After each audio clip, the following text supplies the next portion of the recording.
insha Allah abu na gaba shi ne akwai jawabi daga wakilin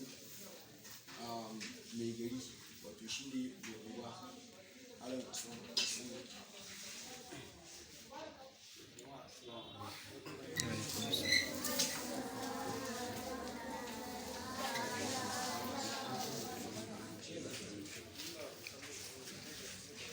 jama'a assalamu alaikum. Wa alaikum assalam. Wannan rana da farin cikin miƙawa al'ummar waɗannan kayan dangane da kamar yadda sauran malamanmu suka faɗi akan yadda hanyoyin da ya kamata a bi a taimaka domin samun halalai shi taimaka ma waɗannan marayu. To yau Allah ya kawo mu wannan rana muna farin ciki da wannan rana kuma muna ƙara godiya ga Allah. Allah kuma ya ƙara mana ƙwarin gwiwa a dangane ga wannan babban aiki da aka ɗora mana nauyi shugabancin shi. Allah ya ƙara taimakon mu, ya ƙara ba mu hanyoyin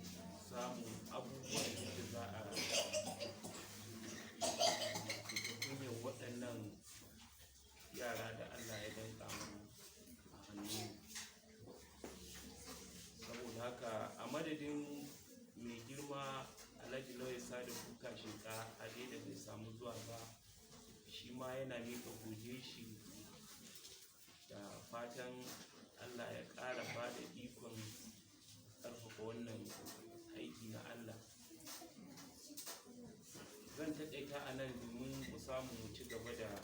miƙa ma waɗannan yara kayayyakinsu dangane da ƙarancin lokaci kuma da yanayi. Allah ya saka da alkhairi kuma Allah mai da kowa gidansa lafiya. Wassalamu alaikum. an saurari jawabi da wakil mai unguwa ko wakilin mai gari. So kayan a ci gaba da gabatar da abu da Allah jama'a ina ba da haƙuri a madadin kwamitin nan kasancewar mun samu mu gani kowar kwashin da ne tsakanin Allah wani kan mun an samu matsaloli masu ya kamar da muke gyara ka faɗi su da farko rashin isasshen abu babu shi ya sanya wajen ɗinkin ma muka dinga samun matsaloli ai shi har ma sai dai aka samu ƙarƙarar da wasu abubuwa don wanda zan mamu mutane zan mu shi da zuwa yau amma kasancewa kun ga abubuwan na koya sun gana koya shi sa muka yi shawar koya a zo a zauna za a yi kawo kowa kayan shi Allah ya taimake mu saboda Allah jama'a ya haƙuri kada wani ya gabatar da wata magana wanda mara da in cewar ba an yi abu a gaci ka ne a kuskure ne gaskiya wani abu ɗan shi na gaggawa saboda dan Allah a yi haƙuri Allah ba mu nasara yanzu insha Allah wani gaba shi ne za a ci gaba da gabatar da ba da wannan tallafi ga waɗanda za su amfana da wannan tallafi ɗin saboda haka malam bismillah.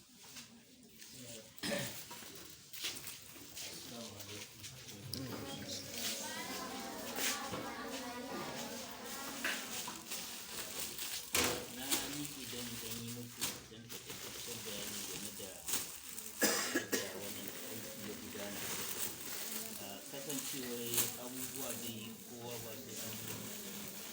sai an faɗi da kowa san halin da aka gabana kamar da aka yi gina wannan shi ya sanya muka samu wannan tallafi amma ana iya a daidai da yanzu akwai ɗan mata 48 wanda za su samu wannan ɗinki sannan kuma akwai yara maza 49